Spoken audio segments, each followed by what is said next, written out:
Right. AP Telangana రాష్ట్రాల్లో కురుస్తున్న భారీ వర్షాల కారణంగా దక్షిణ మధ్య రైల్వే కీలక ప్రకటన చేసింది.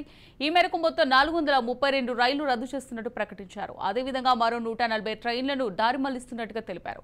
ఈ క్రమంలో విశాఖపట్నం నుంచి కడప వెళ్లే తిరుమల ఎక్స్ప్రెస్ ని కూడా అధికారులు రద్దు చేశారు. విశాఖపట్నం నుంచి విజయవాడ వెళ్లే రత్నాచల్ ఎక్స్ప్రెస్ ను భీమవరం మీదుగా దారి మళ్లించాడు. ఇక ఇదే అంశానికి సంబంధించి మరింత సమాచారం సికింద్రాబాద్ రైల్వే స్టేషన్ నుంచి మా ప్రతినిధి తేజ లైవ్ ద్వారా అందిస్తారు. తేజ,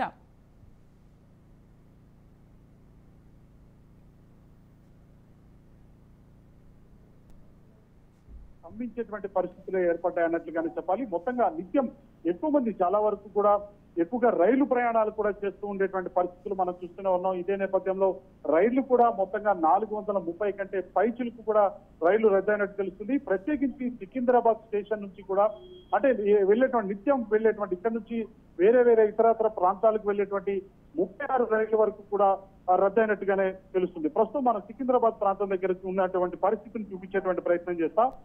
సికింద్రాబాద్ దగ్గర నుంచి కూడా నిత్యం ఇక్కడ నుంచి వేరే ఇతర ప్రాంతాలకు కూడా చాలా మంది వేల సంఖ్యలో కూడా అంటే ఇక ఒక రకంగా చెప్పాలంటే లక్షల సంఖ్యలో కూడా ఇక్కడ నుంచి చాలా మంది ప్రయాణికులు రైలు ప్రయాణం చేస్తూ ఉంటారు. వారి గమ్యస్థానాలకు చేరుకుంటూ ఉంటారు. కానీ ఇక్కడ ఉన్నటువంటి పరిస్థితి చూస్తే రైళ్లు రద్దు అయిపోవడంతో ఇక్కడ ఏ విధంగా రద్దీ ఉంది అనేటువంటిది మనం చూడొచ్చు. రైళ్లు లేక ఏ గమ్యస్థానాలకు ఏ విధంగా చేరుకోవాలో కూడా తెలియక వారంతా కూడా ఇబ్బంది పడుతున్నటువంటి పరిస్థితి. ఇంకా ప్రధానంగా చూస్తే మాత్రం అంటే భాగ్యనగర్ ఎక్స్ప్రెస్ అంటే క్యాన్సిల్ అయినటువంటి రైళ్ల పరిస్థితి చూస్తే భాగ్యనగర్ ఎక్స్ప్రెస్ అదేవిధంగా విశాఖ ఎక్స్ప్రెస్ కూడా రద్దయినటువంటి పరిస్థితి కనిపిస్తుంది.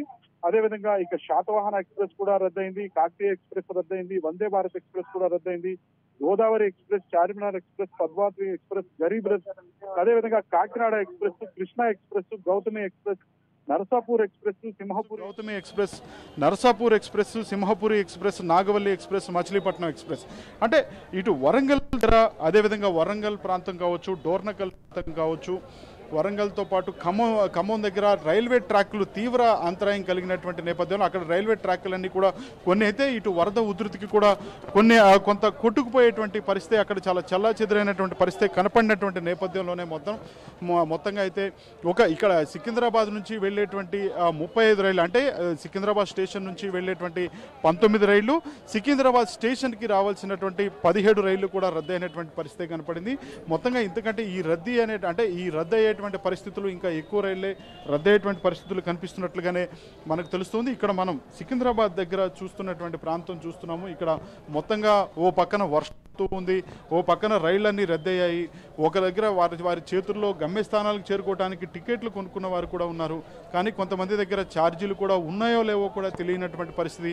లేదంటే ఇటు భోజన ఖర్చులకు కానీ వాటికి కానీ కూడా అంటే ఉన్నాయో ఆ ఖర్చులు చేతిలో చిల్లి గవ్వ కూడా కొంతమంది లేనటువంటి పరిస్థితులు కూడా కనిపిస్తూనే ఉన్నాయి. చాలామంది అలమటిస్తున్నారు. అంటే గత 48 గంటలుగా కూడా నిరవధికంగా వర్షం కురుస్తూనే ఉంది. మరొక 72 గంటల పాటు ఇదే విధమైనటువంటి పరిస్థితి ఉంటుంది. మధ్య బంగాళాఖాతంలో ఏర్పడినటువంటి అల్పపీడనం తీవ్ర వాయుగుండంగా మారుతున్నటువంటి నేపథ్యంలోనే ఈ స్థాయిలో భారీ వర్షాలే కాదు అత్యంత భారీ వర్షాలు కూడా ఉన్నాయనేటువంటి అయితే హైదరాబాద్ వాతావరణ శాఖ తెలుపుతున్నటువంటి కొంత ఇక్కడ ఇదే పరిస్థితి కొనసాగి మరొక 2 రోజుల పాటు లేదంటే ఒక 24 గంటల నుంచి 48 గంటల పాటు ఈ రైళ్ల రాకపోకలకు అంతరాయం కలిగి రైళ్లు రద్దవ్వాల్సినటువంటి పరిస్థితే కనుక ఏర్పడితే మాత్రం ఇక్కడ అంటే వీరిని గమ్యస్థానాలకు చేర్చేటువంటి ప్రత్యామ్నాయ ఏర్పాట్లు చేయాలనేటువంటి విధంగా కూడా ఇటు రైల్వే శాఖ ఆలోచిస్తున్నట్లుగా కూడా తెలుస్తుంది. మొత్తంగా అయితే మాత్రం కొన్ని రైళ్లు అయితే ఇటు బల్లార్షా కావచ్చు లేదంటే కాచిగూడ నుంచి కొన్ని వెళ్లే రైళ్లు మాత్రం కొన్ని అయితే నడుస్తున్నటువంటి పరిస్థితి కనిపిస్తుంది. సో ఏది ఏమైనప్పటికీ కూడా మనం చూస్తున్నాం ఏ స్థాయిలో ఇక్కడ రద్దీ ఉంది, వారు ఎక్కడికి వెళ్ళాలి, ఏ విధంగా ఎక్కడికి వెళ్ళాలి అనేటువంటి తెలియక చాలా అయోమయపు పరిస్థితిలో కూడా వాళ్ళందరూ ఉండేటువంటి పరిస్థితులే కనిపిస్తున్నాయి. చూస్తే మాత్రం అంటే ఇదే విధమైనటువంటి పరిస్థితి మరొక చెప్పండి తేజ. ఎస్ అమూల్య చెప్పండి. అంటే మనం చూసినట్టయితే పలు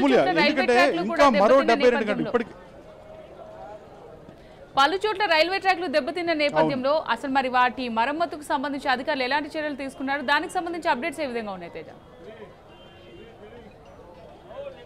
ఖచ్చితంగా అమూల్య, ఎందుకంటే ఇటు విజయవాడ ప్రాంతాలు కావచ్చు, విజయవాడతో పాటు అంటే ఖమ్మం, అదేవిధంగా వరంగల్ ప్రాంతాలు, డోర్నకల్ లాంటి ప్రాంతాలు ఇవన్నీ కూడా ఏ స్థాయిలో కూడా అక్కడ వరద ఉధృతికి ట్రాక్లు కూడా కొన్ని ట్రాక్లు కూడా చెల్లా చెదిరై కొట్టుకుపోయినటువంటి పరిస్థితులు కూడా కనిపిస్తున్నాయి. కొన్ని చోట్ల అయితే మాత్రం అసలు ఎక్కడా కూడా కనీసం ట్రాక్లు కూడా కనపడని స్థాయిలో కూడా నీరు వచ్చేసినటువంటి పరిస్థితి కనిపించింది. సో మొత్తంగా ఇలాంటి నేపథ్యంలో మరో 72 గంటల పాటు ఇదే విధమైనటువంటి పరిస్థితి కొనసాగుతుంది. ఇంకా అత్యంత భారీ నుంచి అతి భారీ వర్షాలే కాదు, అత్యంత భారీ వర్షాలు ఉంటాయనేటువంటిది ఇటు హైదరాబాద్ వాతావరణ శాఖ హెచ్చరిక కూడా జారీ చేస్తున్నటువంటి పరిస్థితి ఉంది. మొత్తంగా ఇవైతే మాత్రం ఇక్కడ ఉన్నటువంటి పరిస్థితి చూస్తే మాత్రం ప్రయాణికులు అయితే తీవ్ర ఇబ్బందులు పడుతున్నారు. వారికి రైళ్లకి రాకపోకలకి చాలా తీవ్ర అంతరాయం కలగటమే కాదు, రైళ్లు రద్దవటంతో వారందరూ కూడా ఎటు వెళ్లాలో ఎలా వెళ్లాలో తెలియక, ఎందుకంటే చాలామంది చాలా అయోమయమైనటువంటి పరిస్థితిలో ఉన్నప్పటికీ కూడా రైల్వే శాఖ అయితే మాత్రం కొంచెం అప్రమత్తంగానే ఉంది. మొత్తంగా అంటే ఇదే విధమైనటువంటి పరిస్థితి కొనసాగి ట్రాక్లన్నీ అవన్నీ కూడా సెటరేట్ చేయకపోతే, అవన్నీ బాగు చేయకపోతే మాత్రం రైళ్ళు అయితే ప్రస్తుతానికి ఈ రైళ్ల రద్దు అనేటువంటిది మరొక 1 రోజు నుంచి 2 రోజుల పాటు ఇదే పరిస్థితి కొనసాగేటువంటి అవకాశం ఉంటుంది. అందుకని ఇక్కడ ఉన్నటువంటి వారిని ఏ విధంగా తరలించాలా, లేదంటే వారికి ప్రత్యామ్నాయ ఏర్పాట్లు చేయాలనేటువంటి దానిపైన కూడా ఇప్పటికే రైల్వే శాఖ ఆలోచిస్తున్నటువంటి పరిస్థితి కనిపిస్తుంది. మొత్తంగా అటు లోపల కావచ్చు, అంటే సికింద్రాబాద్ స్టేషన్లో లోపల కావచ్చు, సికింద్రాబాద్ స్టేషన్ బయట కావచ్చు, పూర్తిగా ప్రయాణికులతో అయితే మాత్రం చాలా కిక్కిరిసిపోయింది అన్నట్లుగానే మనం చెప్పాలి. Amulya. Right, thank you Teja, thank you for the live updates.